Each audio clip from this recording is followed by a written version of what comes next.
They're flying this plane, Aloha Airlines, and here's what I didn't know. So when you fly, look at this. The roof ripped off in the middle of the Pacific Ocean. It ripped off. When was this? Out of 1988. So many things have went into the FAA now to stop this from happening. But I was watching it.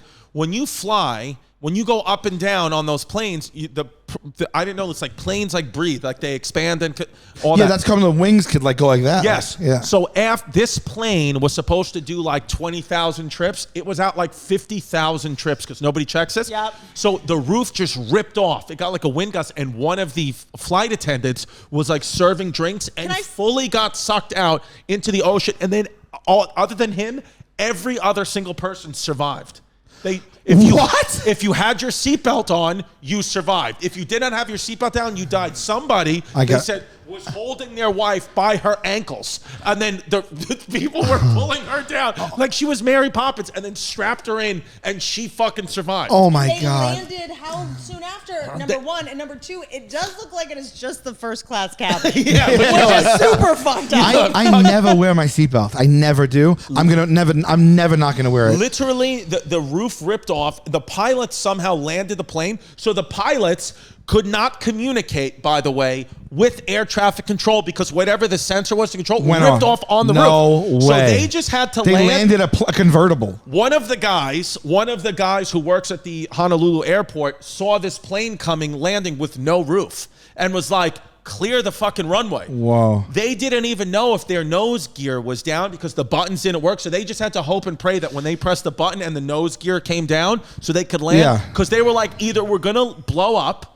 on the runway or we're going to land like normal. I would have died of a heart attack before even landing. You know what's interesting? I often think when I think about these horrific things when people crash, I'm like, what was it like that 5 minutes before? I can't even think about it. Like those people know what it's like to be. Yes. It's not for all funny intents at and all. purposes, they were about to die. Right. Like, what did people behave like? They had an experience that we will never want to have. You had to see this one Hawaiian woman who got off the plane. Thank God she's fine. Her hair was blown out to here because they were going 30,000 miles an hour. Her hair was like this when she got off. I was hysterical laughing at this. She's giving a serious interview. She's like, I didn't know if we make it. I didn't know what was going to happen. I just wanted to see my Polynesian friends. Anyone who gets off a flight where you just had a brush with death and is like, yeah, I would rather be on TV than process this nightmare. Are you sure it wasn't just because it was 88 and that was the style? No. Her hair was as blown out as it could possibly be.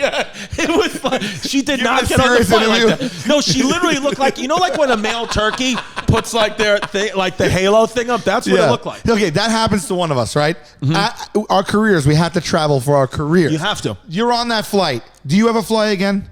Are you like, it can't happen twice? I'm going to do it. That's when you're the safest almost. But that's not real, right? It's not real, but it is like when something bad happens, there is like this Damocles sword has fallen. Like, what are the chances this would happen again? I think I'm bust after that only. You'll never do it again? No, I don't think so. But a psychologist would tell you have to do it again. The only way to get over it is you must do it again. Why? They want less clients? They want less clients. Yeah. No, Can I ask a question? Yes. What are the plane crashes we have had in our lifetime? Like, remember the one in the Everglades? This is not for me, man. Holy shit. There was Everglades. Like, that was in our lifetime, right? TWA Flight 800 there was a big one. There's been a lot. There's been a lot. But it's mostly private planes that crash. Private planes are really sketchy because they're owned by people like Jeffrey Epstein, whose priority isn't like updating the jet and you know what I mean. It's only what is his priority? Oh. Yeah. He lubes up everything except his jet. But it's like you're basically like, and also the pilots are kind of starfuckers. Like, I feel like that's what happened with Kobe. Basically the LAFD, he compromised. The LAFD was grounded. Like police force was grounded. They weren't even flying. And then the guy was like, we shouldn't fly. And Kobe was like, it's fine. And then you're like, that's your boss. Right. That's your private guy. And you're like, oh fuck it, I'm with Kobe. I must be invincible. So I don't know if I told this story. So my friend who I've had close calls. You had close calls? Yeah. I feel like they were close calls. Maybe they weren't, but. Well, have you ever been on a flight, for real, where you saw the flight attendants nervous? Have you ever, because that's the only way to know. One commercial. I feel like they all want to die. One commercial. These days. One commercial. They didn't even collect. They didn't even come back and collect the food. Food was flying everywhere on my way home from Greece, just slamming against. Wait the a wall. minute, like they didn't even have tray tables up, none of that. No, they just sat down, and you just saw them like buckled in, just like breathing like the rest of us. And the tray tables. They didn't. Was there turbulence? Was turbulence crazy? It was the worst. It felt like someone was hitting the plane with like a bat the size of the plane. Like it was just like boom, boom. Like it felt like the plane hit the ground, but we were in the air. Was it summers? Like it was July. It was July 2000. So we were flying through a thunderstorm. I guess I was coming home from Greece. I don't know what the hell happened. Whatever it is. I didn't know you went to Greece. Don't be a fake. Don't be a flake. Don't run away from your feelings, baby.